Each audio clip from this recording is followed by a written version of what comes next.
एक ही व्यक्ति के लिए ड्यूटी का शब्द उपयोग किया गया है और किसी के लिए नहीं किया गया है, और वो किया गया है अनुच्छेद 167 में, duties of chief minister to the governor. वो मैंने संविधान की डिबेट्स पढ़ी कि इसकी आवश्यकता क्यों हुई, और ये कहा इस अनुच्छेद कि राज्यपाल को अधिकार है और मुख्यमंत्री का दायित्व है कि जो जानकारी मांगे वो उसको मिले। 2.5 साल से अधिक समय तक अथक प्रयास करने के बावजूद इस राज्यपाल को एक भी जानकारी प्रेषित नहीं की गई। ये मेरे लिए चिंता का विषय है और सीपीए के लिए चिंतन का विषय है। आखिर संविधान के अंदर ऐसा नहीं हो सकता कि सबसे कड़ा कदम ही उठाया जाए, इसका कोई न कोई रास्ता होना चाहिए। माननीय मुख्यमंत्री जी को अनुभव के आधार पर ज़्यादा पता है। स्टेट फाइनेंस कमीशन जो संविधान के तहत कॉन्स्टिट्यूट होता है, जिसका प्रावधान पूरी तरह से यूनियन फाइनेंस कमीशन जैसा है, उनका एक ही दायित्व है कि राष्ट्रपति को रिपोर्ट दें ताकि केंद्र और राज्यों में धन का बंटवारा कैसे हो, और राज्यपाल को रिपोर्ट दें कि राज्य पंचायत और नगर पालिका में बंटवारा कैसे हो। वो रिपोर्ट मुझे दी नहीं गई, विधानसभा में रिपोर्ट नहीं जा सकी और उनका कार्य समाप्त हो गया। जब पूछा ऐसा क्यों हुआ, बोला किसी का नुकसान नहीं हुआ, हमने विभाजन कर दिया। Can we withstand such crude constitutional transgression? Surely not. और मीडिया बंधु नैरेटिव चलाते हैं। ये राज्यपाल जिसने जिंदगी में कभी टकराव की सोची नहीं, व्यक्तिगत जीवन में, प्रोफेशनल जीवन में और अदरवाइज, वो नैरेटिव है राज्यपाल मुख्यमंत्री से टक्कर ले रहा है। ये नैरेटिव सेट करने वालों को मैं इस पवित्र सदन से सीपीए के बैनर के तहत जो हो रहा है, please deliberate, introspect, soul search, ऐसा नहीं होना चाहिए।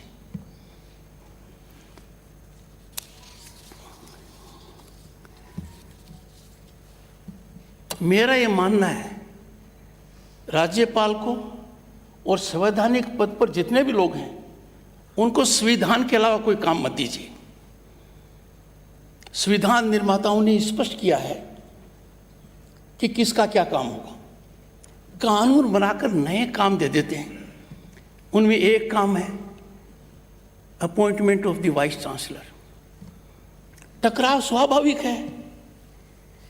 कानून में राज्यपाल को अधिकार दे दिया, but the popular mandate, the sanction of the people is with the chief minister. पर कानून पढ़कर वो अधिकार राज्यपाल के पास है और ये टकराव का कारण बनता है। सीपीए को मदद करनी चाहिए कि इस प्रकार की व्यवस्था न हो, क्योंकि ऐसा कानूनी दायित्व मिलेगा जिसमें टकराव निश्चित हो, उचित नहीं है। अब मेरे सामने जब नियुक्ति का मुद्दा आता है तो मैं मेरे विवेक से काम करता हूं। एक बात का ध्यान रखता हूं, माननीय मुख्यमंत्री जी का कोई सजेशन आता है तो मैं दिमाग नहीं लगाता। जो नाम वो सजेस्ट करती हैं वो ही मानता हूं। उसके बावजूद this governor had to suffer appointment of 25 vice chancellors without his knowledge, without his sanction, without his authorization. अब इस पद पर बैठा हुआ व्यक्ति स्पाइनलेस तो नहीं हो सकता। He has to perform his duty। मैंने बहुत बार कहा और आज देश के एक वरिष्ठतम राजनीतिक व्यक्तित्व के सामने भी कह रहा हूं। मैंने माननीय मुख्यमंत्री जी को बुलाया और मैंने कहा, आप देश की जानी मानी नेता हैं। इनका नाम लिया कि इस कैटेगरी में 3-4 से ज़्यादा लोग नहीं हैं। जो भी केंद्र मेरे को सुझाव देगा मैं बहुत गंभीरता से लूँगा, बहुत गंभीरता से लूँगा। और मेरा मानस रहेगा कि उसके अनुरूप कार्य हो, यदि अगर संवैधानिक बाधा नहीं आती है तो। उसी तरीके से मैंने कहा, आपका कुछ भी सुझाव होगा उसका असर भी मेरे पर उतना ही ज़्यादा होगा। पर जिस दिन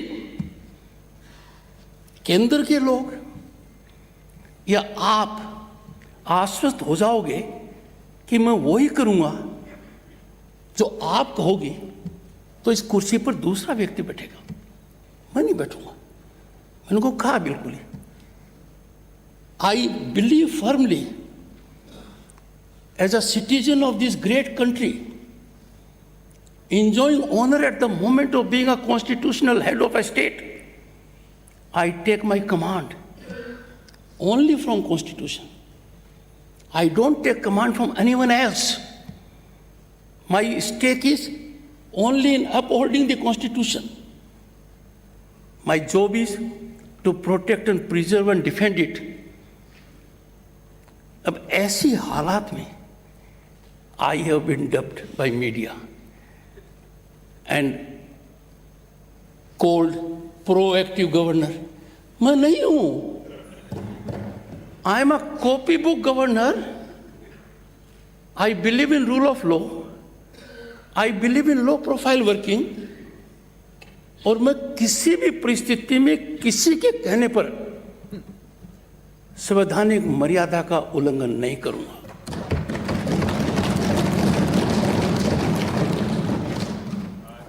फादर ऑफ द नेशन महात्मा गांधी जी ने कहा था, आई कोट,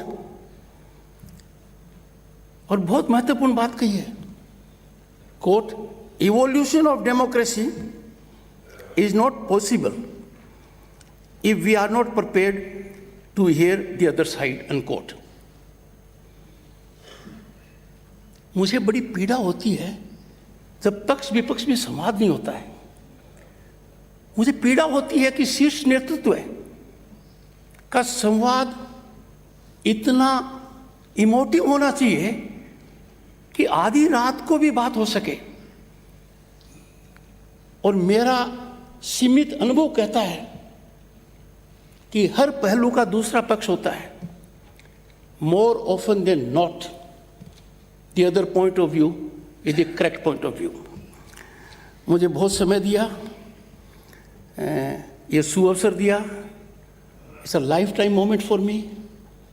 मेरी ज़िंदगी में बहुत ऐसे मौके आए हैं जिसको मैं समझता था कि शायद इससे बेहतर कभी नहीं होगा।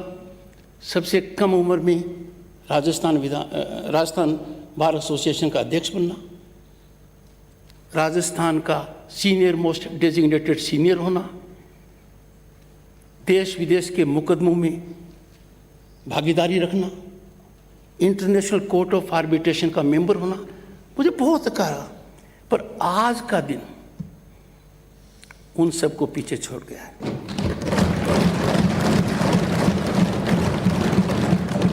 अंत में यही कहूँगा, बापू के उन शब्दों को याद रखो जो उन्होंने कहे थे, quote, I understand, Mahatma Gandhi ji said so, I understand democracy as something that gives the weak the same chance as the strong।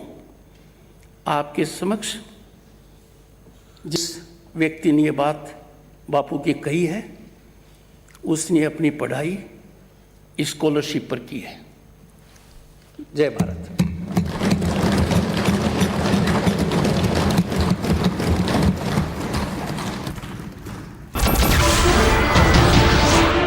नमस्कार, मैं हूं मानक गुप्ता। अगर आपको हमारा ये वीडियो पसंद आया हो तो इसे लाइक और शेयर जरूर करें, और हां, हमें सब्सक्राइब और फॉलो करना ना भूलें ताकि आप देश और दुनिया की कोई खबर मिस ना करें। तो जुड़े रहिए हमारे साथ और देखते रहिए न्यूज़ 24।